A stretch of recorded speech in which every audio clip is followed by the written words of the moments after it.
хабарҳои иқтисодӣ имрӯз 12 октябр дар Паём ТВ. Александр Лукашенко, раис ҷумҳури Беларус, рӯзи сешанбе дар мулоқот бо Эмомалӣ Раҳмон, раис ҷумҳури Тоҷикистон, дар Душанбе гуфт, Беларус ва Тоҷикистон метавонанд бо ворид шудан ба бозорҳои кишварҳои севум гардиши молро афзоиш диҳанд. Лукашенко гуфт, муомилоти молии мо мунтазам меафзояд ва мо метавонем аз ин ҳам бештар кор кунем. Метавонем тиҷоратро аз ҳисоби кишварҳои севум афзоиш диҳем. раис ҷумҳури Беларус афзуд, ки бо маҳсулоти муштарак ба бозорҳои дигар ворид шудан лозим аст. ӯ гуфт, Афғонистон воқеан ба маҳсулоти мо ниёз дорад ва онҳо ба густариши равобити муштараки мо ба хотири тиҷорат манфиатдор ҳастанд. Фикр мекунам, ки мо мушкилоти минтақавиро ҳам баррасӣ хоҳем кард. Гуфтани зимни сафари Лукашенко ба Душанбе, Тоҷикистон ва Беларус 48 санади ҳамкорӣ дар соҳаи соҳибкорӣ ва маорифро имзо кардаанд. Маросими имзои санад дар пайи натоиҷи ҳамоиши муштараки намояндагони ду кишвар, ки рӯзи сешанбе дар Душанбе баргузор шуд, доир шуд. Ба иттилои намояндагии дипломатии Беларус, дар соли 2021 гардиши мол миёни Беларус ва Тоҷикистон 126.1 миллион долларро ташкил дода, нисбат ба соли 2020 12.6% афзоиш ёфтааст. Содироти Беларус ба Тоҷикистон дар соли 2021 асосан мошинҳои кишоварзӣ, маҳсулоти нафтӣ, мошинҳои боркаш, шакар, маҳсулоти чӯбкорӣ ва канселярӣ буданд. Содироти аслии Тоҷикистон ба Беларус риштаи пахта, нахи пахта ва меваи хушк будааст. сандуқи байналмилалии пул коҳиши суръати рушди иқтисоди ҷаҳонро бар асари таваррум, ҷанг дар Украина ва таъсири тӯлонии пандемия пешгӯӣ мекунад. Дар ин бора рӯзи сешанбе дар Вашингтон сариқтисодчии сандуқи байналмилалии пул Пьер Оливье Гуриншас изҳор дошт.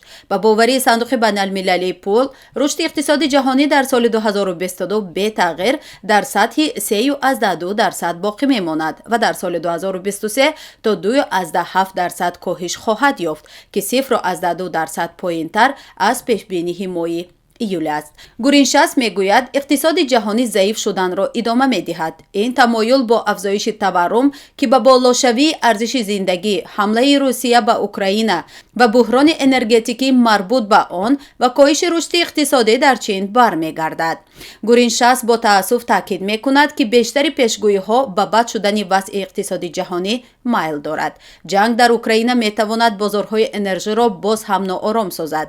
Буҳрони амиқтар шудани амволи ғайримаъқул дар Чин метавонад боиси фишори ҷиддии молиявӣ дар Осиёи ҷанубу шарқӣ шавад. афзоиши эҳтимолии миқёси пандемия ба минтақаҳои осебпазир, махсусан дар Африқо, зарбаи сахт хоҳад расонд. Дар ин ниҳоят тақсимоти минбаъдаи геополитикӣ метавонад ҳамоҳангсозии тиҷорати ҷаҳониро душвор созад.